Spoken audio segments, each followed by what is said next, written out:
Where earlier today in central London, the popular and peaceable anti-ULEZ protesters known as the Tooting Four faced sentencing at Westminster Magistrates Court. Councillor Simon Fawthrop gave this detailed response. Today has seen a travesty of justice. Nicholas Arlett, Lloyd Dunsford, Martin Whitehead and Alison Young, known as the Tooting Four, maintain their innocence. Today's judgment is another body blow for free speech and for peaceful protest in this country. In this case, you have four innocent people peacefully protesting against the ULEZ expansion and campaigning to change the decision by Sadiq Khan, not by disruption, not by violence, not by threats, intimidation or harassment, but by genuine democratic means, asking residents in Greater London to vote for Susan Hall to stop the ULEZ expansion. During the course of this trial, the CPS and police told us there was absolutely no problem with all the protesters moving to City Hall, where incidentally there was no members of the public for them to demonstrate to carry out their protest. Apparently, all their banners, placards, posters, slogans were perfectly legitimate if they went to City Hall. But for some reason, those banners, placards, posters and slogans were not allowed in Tooting. The CPS also argued that Mr. Khan would be harassed, alarmed or distressed, that people might object to his policies in Tooting, but not at City Hall. All this, despite there being no evidence from Sadiq Khan and him being at that time on the stage at Trafalgar Square at the time of that demonstration. The judge at the outset declared an interest in having attended an event with Sadiq Khan, and despite protests from the accused, didn't recluse himself from the proceedings. There was a concern from the Tooting Four that he may have an unconscious bias against them, that justice could not be seen to be done and a fair trial was in jeopardy. In addition, the Tooting Four did not feel that enough time was given to their case, and all the evidence did not come out. Despite this, there is a very real chance that the judge misdirected himself and didn't take into account the impact this decision would have on free speech and how his decision could bring the judiciary into disrepute. Only on the 5th of November, protesters from Just Stop Oil were acquitted at Stratford Magistrates Court, having been accused of demonstrating outside Rishi Sunak's house in London. And when comparing the two decisions, it gives the public an impression of a two-tier justice system, as the two results are completely inconsistent. Bearing in mind that there have been at least 70 of these pop-up demonstrations and protests across Greater London in the 18 months leading up to the ULEZ expansion and the election, all without incident and all without any confrontations or run-ins with the police, the decision made today seems perverse to the four accused. Therefore, the Tooting Four will be discussing this with their lawyers and appealing this conviction and sentence at the earliest opportunity. The judge gave a donation to the Khan, some event he had. That's been mentioned, but he can't recall, if I remember rightly. So, I think I'd know if I'd made a donation to Sadiq Khan or to anybody for that matter. But then, maybe he's so rich it doesn't matter these things. He basically donations all the time. I don't know. I don't want to particularly have a go at the judge. He's come to a decision, but it seems to me that there was an unconscious bias there, having attended that event with Sadiq Khan, and that could have been at the back. He didn't put that out.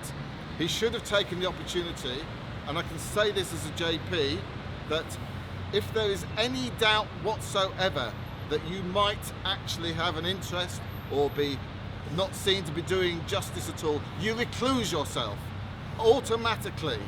And on this occasion, that didn't happen. And so it should have happened, that's in my view. Abuse of power as usual. Any other questions? So will you be stopping the protest now? Will you do any more protests? Well, that's a separate issue. We'll come to that. You'll probably hear more about that in the future. But all I can say is these four will continue to protest their innocence, and they're going to look now at appealing properly. Howard, I don't know if you want to say anything on top of what I've said. Just because Howard, again, has been supportive of these guys throughout the time. Hello, my name is Howard Cox. I'm the founder of Fairfield UK, and I also stood for London Mayor in the recent London mayoral elections. And today I've attended a magistrate court sentencing or ruling by a judge on the Tooting Four.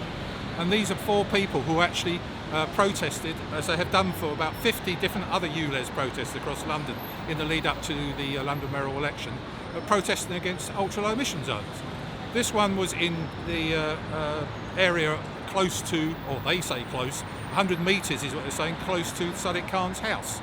In fact, it's about 300 metres they were nowhere near him whatsoever, and he wasn't even in on the day. But the judge has ruled, and the fact is that they are guilty of harassment, which was the charge, causing distress, which is on the charge. None of this happened whatsoever. This is an absolute ridiculous. It's a travesty of a sentence. It should never have been got this far. And I believe, honestly, that Sadiq Khan, unfortunately, is actually orchestrating stopping us doing lawful protests against ULEZ. And that's one of the problems we're seeing. And I think this is deliberate on Sadiq Khan's. Sorry about that. That's okay, carry on. Yeah. And Sadiq Khan, in my opinion, is actually orchestrating and pulling the strings behind this decision. I don't know, and allegedly there's some connection with the judge and Sadiq Khan.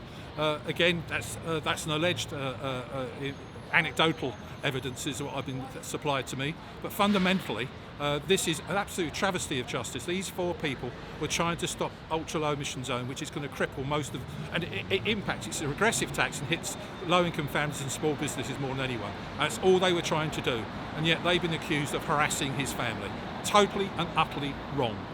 The implication by what you're actually saying to us is that this is more of a political manoeuvre. Is that the case? Absolutely, it's a political move. I repeat what I'm saying. This is controlled by the Mayor of London. And I understand he's been actually nominated for a knighthood.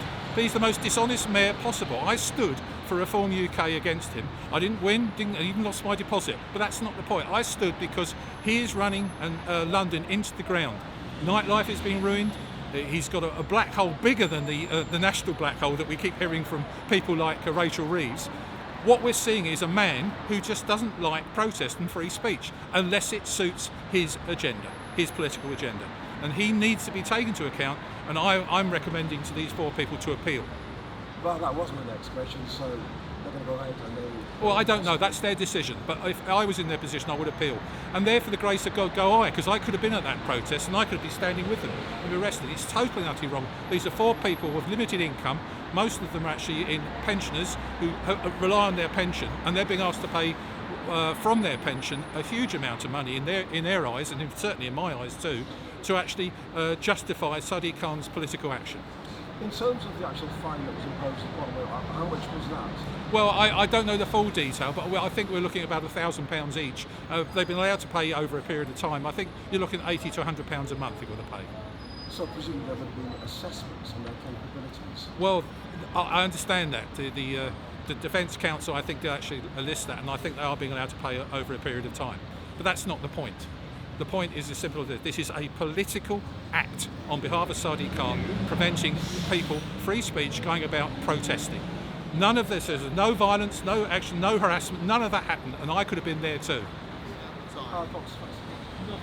Yeah, as I said, every single occasion, on all the previous demonstrations, there's been actually lots of conversations with the police. They've turned up to see what's going on, and these guys have had engaged, they've talked to them, they've worked with them, and that is exactly what was happening here on the 6th of April. I've been to 25 of these protests. I think you said at 60 or 70 or 80. Yeah. And they've always been peaceful, good-natured and fun, with family environment, a carnival environment, with a fire brigade engines running around and buses. No problem at all, not obstructing the public whatsoever. I would have been at this protest, so I could have been in the dock with these guys. These people are totally and utterly innocent. All they do is standing by hard-pressed drivers and Londoners. I've said many times this is a regressive tax hitting small businesses and people who can't afford to drive but need their vehicles. And unfortunately, what we're seeing here, and I'll say it again, and I will keep repeating this until I'm blue in the face, this is a political decision. This is nothing to do whatsoever with anything to do these people have done. They've not hurt anyone. Nick here, who was called over by the police quite peacefully, he willingly walked across the policeman. The next minute, he's in handcuffs. Why? And this has got to stop, this sort of thing. And I would recommend they appeal, but it's their decision to do that. And the worst aspect of this is they were leaving. And you take, for example, Ali here, and I don't want to point her out too much. She was on the floor changing out of her dinosaur costume. Changing out of her dinosaur costume to leave. And we have got video evidence of it. That didn't come out because the trial may have been too rushed. So appeal seems to be the right process. May I just add about Ali? Now the judge there, this just shows how much this judge was not listening or chose to ignore the evidence of the police themselves. In the video evidence, you can see she was actually still putting her boots on after taking her dinosaur. Now, in his summing up, he said that she already had them on.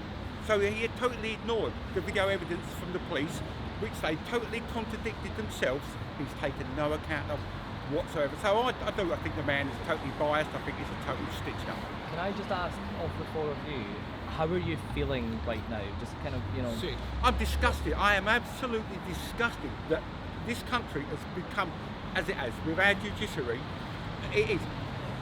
Are they there to uphold the law or uphold the will of their political masters? Because that's all I see here. This was pushed by Khan.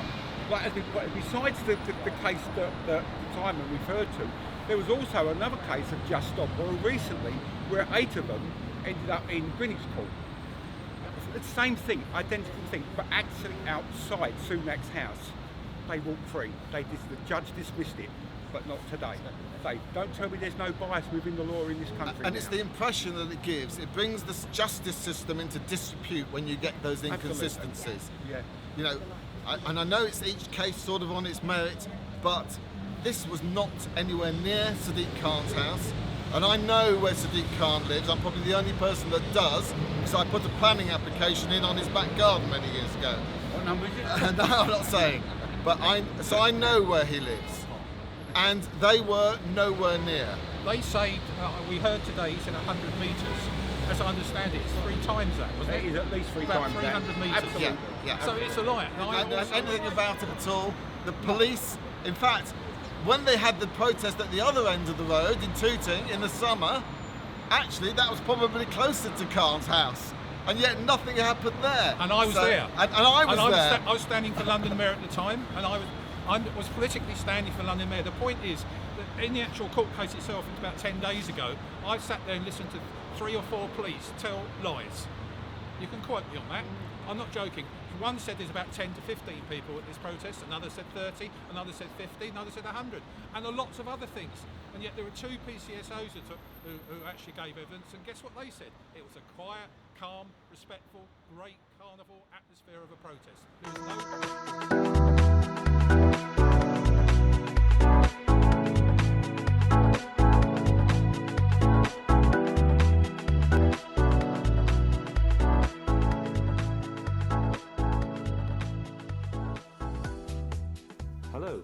Thank you for watching. Join us again at www.ifnmedia.com.